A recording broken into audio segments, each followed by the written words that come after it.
வணக்கம். புது புதர்த்தங்கள் நிகழ்ச்சியில் உங்களை சந்திப்பதில் மகிழ்ச்சி. இன்றைய நிகழ்ச்சியில் கலந்து கொள்வதற்காக வழக்கறிஞர் ராமமூர்த்தி அவர்களும் பத்திரிகையாளர் ஞானி அவர்களும் அரங்கத்திற்கு வந்திருக்கிறார்கள். நம்மளுடைய விவாதத்தின் முதல் செய்தியாக நேற்றைக்கு பாமகவினுடைய பொதுக்குழு கூட்டம் சென்னையில் நடந்தது. இதில் பேசியிருக்கக்கூடிய பாட்டாளி மக்கள் கட்சி நிறுவனர் ராமதாஸ், தமிழகத்தில் பாட்டாளி மக்கள் கட்சியால் மட்டுமே தான் ஒரு மாற்றத்தை தர முடியும், திராவிட கட்சிகளுக்கு மாற்று அப்படின்னா அது பாட்டாளி மக்கள் கட்சி தான் அப்படின்னு பேசியிருக்கார்.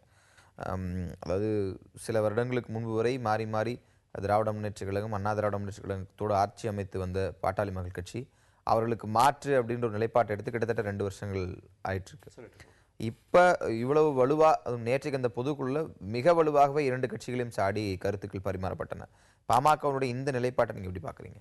இல்லை, ஒரு விஷயம் வந்து என்னென்னா, தமிழ்நாட்டில் 1967க்கு அப்புறமாக வந்து என்னென்னா 2 கட்சிகள் தான். திமுக இருந்தது, திமுகவுடைய எதிர்க்கட்சியாக காங்கிரஸ் கட்சி இருந்ததே தவிர வந்து இந்த 40 வருடங்களுக்கு மேலே 45 வருடங்களுக்கு மேலாக இழந்த ஆட்சியை மீட்பதற்கு வந்து காங்கிரஸால் முடியலை. ஆனால் அதற்கு மாற்றாக அண்ணா திராவிட முன்னேற்ற கழகம், திராவிட முன்னேற்ற கழகத்திலேருந்து வெளியே வந்து அண்ணா திராவிட முன்னேற்ற கழகம் தான் இருந்தது. ஆக இந்த 2 கட்சிகளுக்கும் மாற்றாக ஒரு 3வது அணி தேவை அப்படிங்கிறத தான் இது சுட்டி காட்டுறதா நான் நினைக்கிறேன்.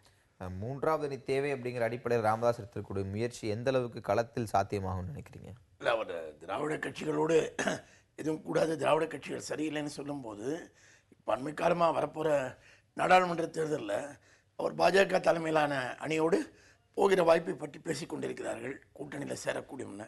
அதில் ஏற்கனவே மதிமுக வந்து நிச்சயமாக பாஜகவோடு அணியில் இருக்கிறது என்று ஏறத்தாழ உறுதியாகிவிட்டது. இப்போ மதிமுக வந்து திராவிட பெயரத்தை வைத்து கொண்டிருக்கிறார், அதிலிருந்து வந்த ஒரு கட்சி தான். அப்போ மதிமுக மாதிரி ஒரு திராவிட கட்சியோடு அந்த கூட்டணிக்கு போவதற்கு பாமக தயாராக இருக்குமா? இந்த கேள்வி நாம் பார்க்க வேண்டியிருக்கிறது. திராவிட கட்சினா அது திமுக மட்டும்தான் குறிக்குமா, அல்லது விஜயகாந்த் கூட தன் கட்சியுடைய பேரில் திராவிட வைத்து கொண்டிருக்கிறார், என்ன அந்த அதையும் குறிக்குமா? இதெல்லாம் ராமதாஸ் இப்போது தெளிவுபடுத்த வேண்டிய கட்டாயத்தில் இருக்கிறார். நம்ம தொடர்ந்து பேசலாம். இன்றைய நாளின் புதிய செய்திகளை வழங்குவதற்காக பிரியா காத்திருக்கிறார். பிரியாணி, உங்களிடம்.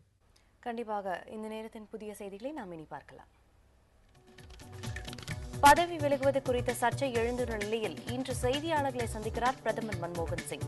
மத்திய அரசின் செயல்பாடுகள் குறித்த எதிர்க்கட்சிகளின் விமர்சனங்களுக்கு விளக்கம் அளிப்பார் என எதிர்பார்க்கப்படுகிறது. வாகனங்களுக்கான எரிவாயு விலை லிட்டருக்கு 12 ரூபாய் உயர்த்தப்பட்டுள்ளதை திரும்பப் பெற வேண்டும் என ஆட்டோ ஓட்டுநர்கள் சார்பில் வலியுறுத்தப்படுகிறது. மானிய விலை சிலிண்டர்களின் எண்ணிக்கையை ஆண்டுக்கு 12ஆக உயர்த்த பரிசீலனை செய்து வருவதாக மத்திய நிதியமைச்சர் ப. சிதம்பரம் தெரிவித்துள்ளார். டெல்லி சட்டப்பேரவை சபாநாயகர் பதவிக்கு இன்று தேர்தல் நடைபெறுகிறது. இதில் ஆம் ஆத்மி, பாரதிய ஜனதா வேட்பாளர்களிடையே நேரடி போட்டி நிலவுகிறது. தெலுங்கானா மசோதா மீது ஆந்திர சட்டப்பேரவையில் இன்று விவாதம் தொடங்கவுள்ள நிலையில் அதற்கு எதிர்ப்பு தெரிவித்து அரசு ஊழியர் சங்கம் அனைத்து கட்சியினர் சார்பில் சீமாந்திரா பகுதியில் முழு அடைப்பு போராட்டம் நடைபெறுகிறது. மேற்குவங்க மனித உரிமை ஆணையத்தின் தலைவர் பதவியிலிருந்து நீதிபதி A.K. கங்குலியை நீக்க மத்திய அமைச்சரவை ஒப்புதல் அளித்துள்ளது. பாரதிய ஜனதா கட்சியில் மீண்டும் இணைந்துள்ளார் கர்நாடக முன்னாள் முதலமைச்சர் எடியூரப்பா. கருத்து வேறுபாடுகளை கடந்து கட்சியின் வெற்றிக்காக பாடுபட போவதாகவும் தெரிவித்துள்ளார். முக்கிய பிரமுகர்கள் பயணம் செய்வதற்கான ஹெலிகாப்டர்களை கொள்முதல் செய்ய லஞ்சம் அளிக்கப்பட்டதாக கூறப்படும் விவகாரத்தில் இத்தாலியை சேர்ந்த அகஸ்டா வெஸ்ட்லேண்ட் நிறுவனத்தின் வங்கி உத்தரவாதத்தை பணமாக்க மத்திய அரசு நடவடிக்கை மேற்கொண்டுள்ளது. GSLV D5 ராக்கெட் நாளை மறுநாள் விண்ணில் செலுத்தப்படுகிறது.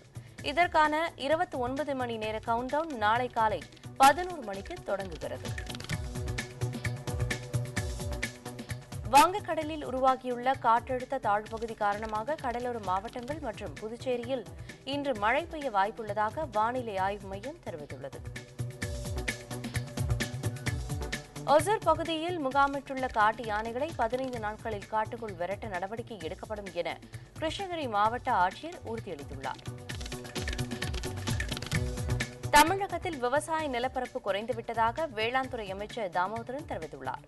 குறைந்த நிலப்பரப்பில் அதிக விவசாயம் செய்வதற்கான முயற்சிகள் மேற்கொள்ளப்பட்டுள்ளதாகவும் அவர் கூறியுள்ளார். இலங்கை கடற்படையால் கைது செய்யப்பட்ட தமிழகத்தை சேர்ந்த 62 மீனவர்கள் இலங்கை புத்தளம் நீதிமன்றத்தில் இன்று ஆஜர்படுத்தப்பட உள்ளனர். இலங்கை அதிபர் ராஜபக்சவை வடக்கு மாகாண முதலமைச்சர் விக்னேஸ்வரன் சந்தித்து பேசியுள்ளார். எதிர்கால நிர்வாக செயல்பாடுகள் குறித்து ஆலோசனை நடத்தியதாக தகவல் வெளியாகியுள்ளது. சென்னை ஓபன் டென்னிஸ் போட்டியின் காலிறுதிக்கு இந்திய வீரர் யூகி பாம்ப்ரி முன்னேறியுள்ளார். சிறிய இடைவெளிக்கு பிறகு புது அர்த்தங்கள் நிகழ்ச்சி தொடரும். Taca-me, taca-me, taca-me, taca-me.